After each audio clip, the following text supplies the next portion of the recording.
যে স্বরাষ্ট্র উপদেষ্টা জাহাঙ্গীর আলম তিনি বলছেন যে জনগণ বর্তমান সরকারকে আরো 5 বছর চায়, সেক্ষেত্রে আপনার কি মতামত?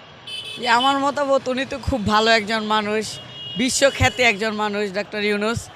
উনি আর 5 বছর থাকলে আমার মনে হয় না কোনো ক্ষতি আছে, কারণ বাংলাদেশকে অনেক এগিয়ে নিয়ে যেতে পারবে আমরা আশা করি। ওনার প্রতি আমাদের একটা ভরসা আছে, যথেষ্ট পরিমাণে একটা ভরসা আমাদের ওনাদের প্রতি আছে।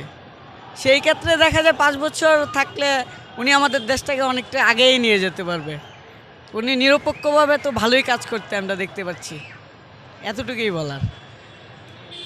ডক্টর ইউনূস থাকলে আপনাদের কি সুবিধা পাচ্ছেন আর কি অসুবিধা আছে? ডাক্তার ইউনূস সবসময় বলে কর্ম করে খেতে। অবশ্যই উনি এটা তো সাপোর্টের যে সবাই কর্ম করে খাওয়ার জন্য।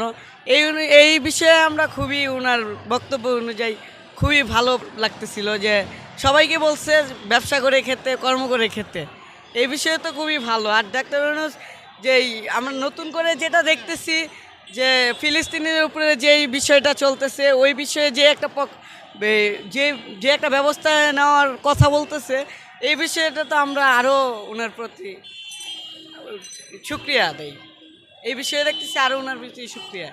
উনি খুবই ভালো একজন মানুষ, এতটুকুই বলা আছে আমাদের।